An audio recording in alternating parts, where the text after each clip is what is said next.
Mr. President, we are living in an extremely dangerous time. And future generations will look back at this moment, what we do right now, and remember whether we had the courage to defend our democracy against the growing threats of oligarchy and authoritarianism. They will remember whether we stood with President Abraham Lincoln at Gettysburg, who in 1863, looking out over a battlefield where thousands of people had died, thousands of soldiers died in the fight against slavery, and he stated that, quote, "This nation under God shall have a new birth of freedom, and that a government of the people, by the people, for the people, shall not perish from the earth." Do we stand with Lincoln's vision of America, or do we sit idly by and allow this country to move into a new vision? And that is a government of the billionaire class, by the billionaire class, for the billionaire class. But it is not just oligarchy that we should be concerned about. Not just the reality that today 3 people own more wealth than the bottom half of American society, 170 million. 3 people, more wealth than the bottom 170 million Americans. It is not just that the gap between the very, very rich and everyone else is growing wider, and it is not just that we have more income and wealth inequality today than we have ever had. On top of all of that, the reality is that today we are moving rapidly under President Trump toward authoritarianism. More and more power resting in fewer and fewer hands. Mr. President, as we speak right now, Elon Musk, the wealthiest man on the planet, is attempting to dismantle major agencies of the federal government which are designed to protect the needs of working families and the disadvantaged. These agencies were created by the U.S. Congress, and it is Congress's responsibility to maintain them, to reform them, or to end them. It is not Mr. Musk's responsibility. What Mr. Musk is doing is patently illegal and unconstitutional and must be ended. Mr. President, 2 weeks ago, President Trump attempted to suspend all federal grants and loans, an outrageous and clearly unconstitutional act. And as I hope every 6th grader, every kid in the 6th grade in this country knows, under the Constitution and our form of government, the President can recommend legislation, he can support legislation, he can veto legislation, but he does not have the power to unilaterally terminate funding passed by the Congress. It is Congress, the House and the Senate, who control the purse strings. But in this move toward authoritarianism, it is not just the Congress that is being attacked. It is our judiciary. This weekend, the Vice President of the United States, a graduate of Yale Law School, who clerked for a Supreme Court justice, said that, and I quote, "Judges aren't allowed to control the executive's legitimate power," end quote. Really? I thought that one of the major functions of the federal courts is to interpret our Constitution and, when appropriate, serve as a check on the unconstitutional power of the executive. That's not just what I believe. That is what I suspect every legal scholar and lawyer in America understands to be the case. Further, Mr. Musk, meanwhile, has proposed, and I quote, that the worst 1% of appointed judges be fired every year, end quote, and he demanded the impeachment of judges that have blocked him from accessing sensitive Treasury Department files. No doubt, under Mr. Musk's rule, it will be him and his billionaire friends who determine who the worst judges are. And no, Mr. Musk, I must tell you, you don't impeach judges who rule against you here in the United States. You may or may not know this, Mr. Musk, but under the U.S. Constitution, we have a separation of powers, brilliantly crafted by the founding fathers of this country in the 1770s, and it has worked pretty well throughout our country's history.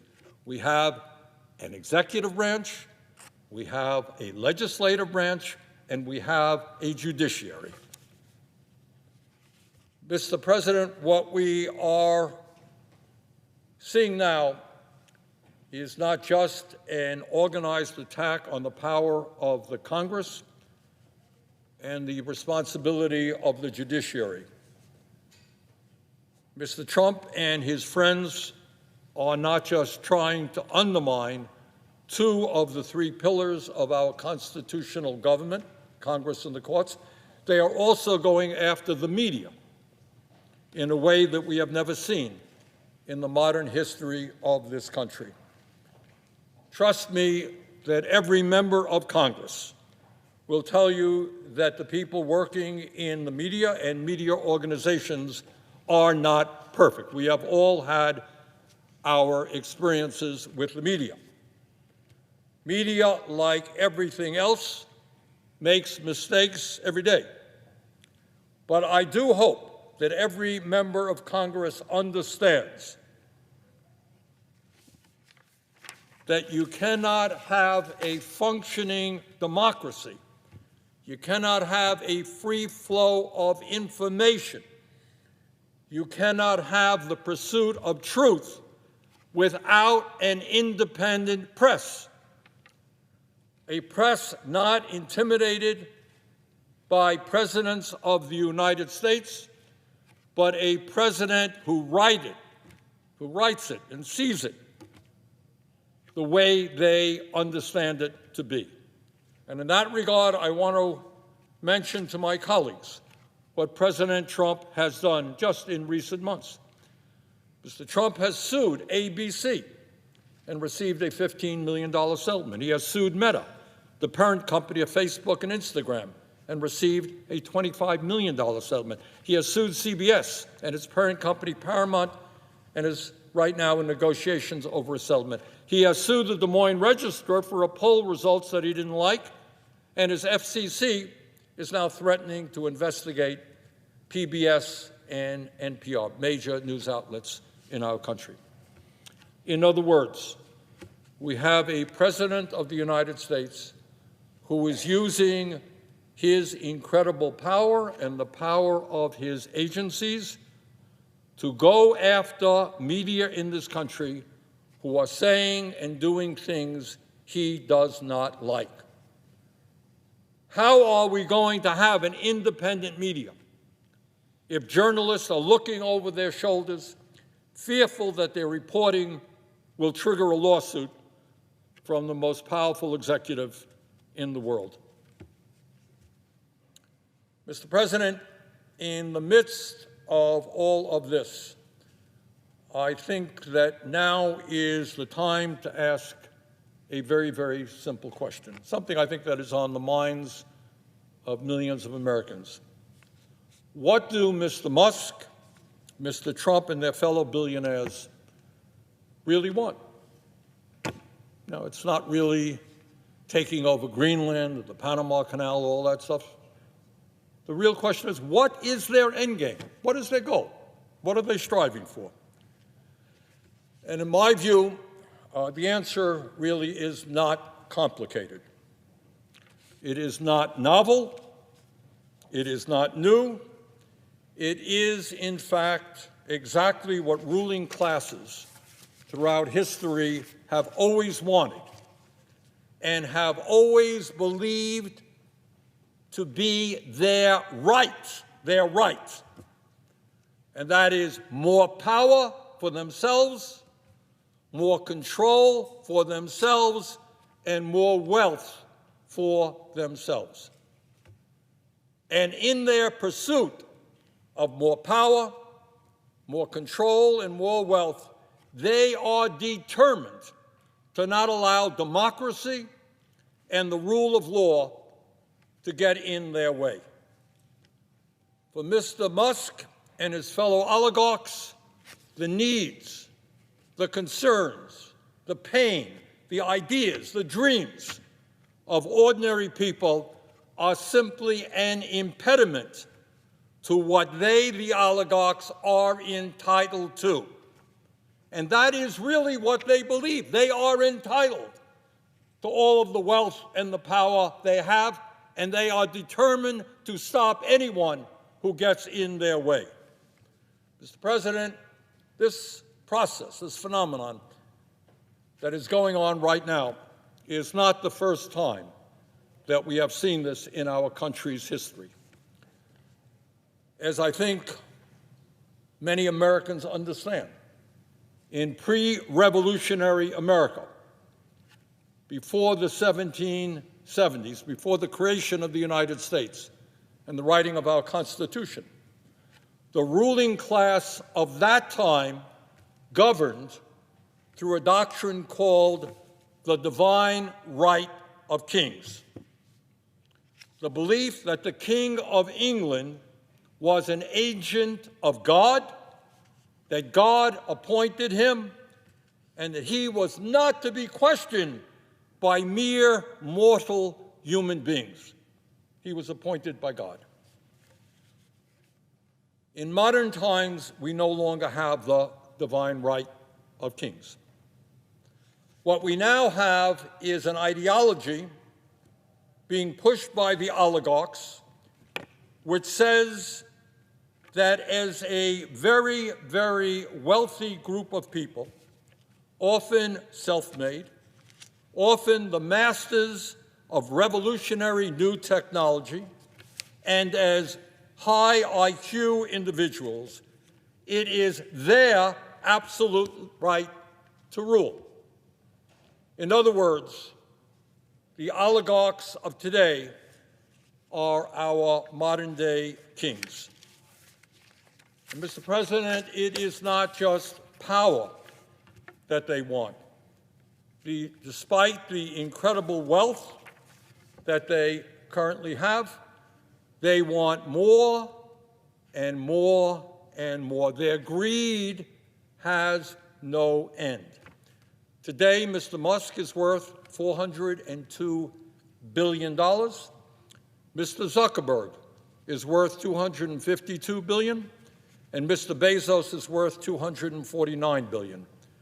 With combined wealth of $903 billion, these three people own more wealth than the bottom half of American society, 170 million Americans. And not surprisingly, since Trump was elected, their wealth has soared. Musk has become $138 billion richer, Zuckerberg has become $49 billion richer, and Bezos has become $28 billion richer since Election Day in November. Meanwhile, Mr. President, while the very rich become much richer, 60% of Americans live paycheck to paycheck. 85 million Americans are uninsured or underinsured in terms of health care.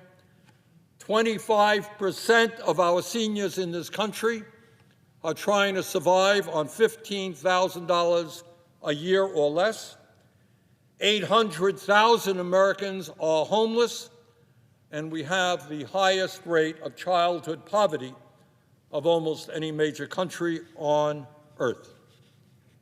And real inflation-adjusted wages for the average American worker has not gone up in 50 years. Does anyone really think that the oligarchs give a damn about ordinary Americans? Trust me, they don't. Musk's decision to dismember USAID means that tens of thousands of the poorest people in this world will either go hungry or die of preventable diseases. Tens of thousands of people. But it's not just USAID and what's happening abroad.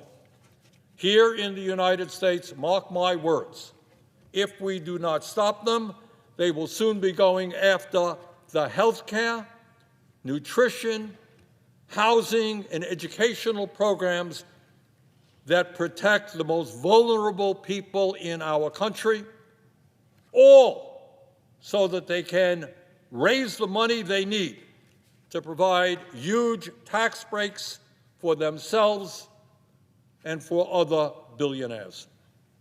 As modern-day kings who believe they have the absolute right to rule, they will sacrifice without hesitation the well-being of working people in order to protect their power and their privileges.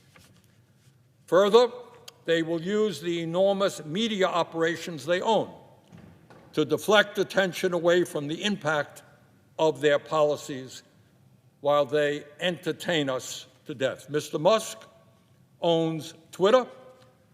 Mr. Zuckerberg owns Meta, which includes Facebook and Instagram. And Mr. Bezos owns the Washington Post and Twitch. Further, they and their fellow oligarchs will continue within our corrupt campaign finance system to spend huge amounts of money to buy politicians in both major political parties. Bottom line, the oligarchs, with their unlimited amounts of money, are waging a war on the working class of our country, and it is a war that they are intent on winning. Now, I'm not going to kid anybody.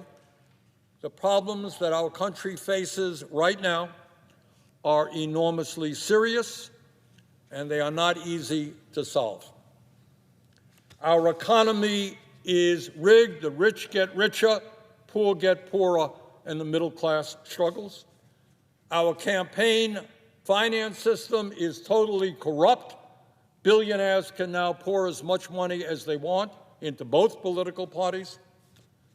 And climate change is ravaging our country and the world with unprecedented levels of extreme weather disturbances, among many other crises our country faces. But, Mr. President, in the midst of all of these crises, this is what I do know, and this is what I do believe. And that is that the worst fear of the ruling class of our country is that the American people, whether they are black or white or Latino, whether they are urban or rural, whether they are young or old, gay or straight, whatever. The fear of the ruling class is that the American people come together to demand a government that represents all of us, not just the people on top. The oligarchs' nightmare is that we will not allow ourselves to be divided up by race, religion, sexual orientation, or country of origin, and will come together and have the courage to take them on. Will this struggle be easy? No, it will not. And one of the reasons that it will not be easy is that the ruling class of this country will constantly remind us that they have the power. They control the government. They own the media. But our job right now in these difficult times is to go back and remember the great struggles and sacrifices that millions of Americans have waged over the centuries in difficult times to create a more democratic, just, and humane society. Think about all of the sacrifices and the struggles that Americans went through to create a more democratic, just, and humane society. And think about trying to put yourself to where they were in those times of crisis. Think about what was being said at those times. Think about the 1770s, overthrowing the King of England, the most powerful person on earth, the British Empire, to create a new nation and have self-rule here in the colonies? Impossible. So many people thought it could not be done. Establishing universal suffrage, the right of all people, whether they were wealthy or not, to vote. Imagine that, what a radical idea, extending the right to vote to poor people. Impossible, couldn't be done, but it was done. Ending slavery and segregation, taking on all of the power of the slaveholders. Impossible, but it was done. Granting workers the right to form unions and ending child labor, taking on the power of big business. Impossible, but it was done. Giving women control over their own bodies, taking on sexism, taking on the powers that be. Couldn't be done, impossible, but it was done. Passing legislation to establish Social Security, Medicare, Medicaid, a minimum wage, clean air and water standards. Impossible, it couldn't be done, but it was done. In other words, Mr. President, I think back to what Nelson Mandela told us. And he said, everything is impossible until it is done. So in these difficult days, when we find ourselves arrayed against the wealthiest people in the world, the most powerful people in the world, people who want to expand the power of the oligarchy, people who want to move us toward authoritarianism, I know that people get discouraged, that we can't take them on, that we cannot create a government that works for all and not just the few, that we cannot do what every other major country on earth does, guarantee health care to all people as a human right, that we cannot raise the minimum wage to a living wage so that tens of millions of people do not earn starvation wages, that we cannot make sure that all of our kids get the quality education that they deserve, that we can't expand Social Security to lower the poverty rate among seniors. Now, I know that in this moment people say, well, that's an impossible dream, can't be done. But I think if you look back on American history, you will find that in very difficult and dark days, when people came together, they did the impossible. So this ain't going to be easy. We're taking on enormously powerful people who really do not believe in democracy or the rule of law. But if we stand together, we're going to win this fight. And not only will we save American democracy, we're going to create the kind of nation that I think most of us know we should become. With that, Mr. President, I yield the floor. Thank you.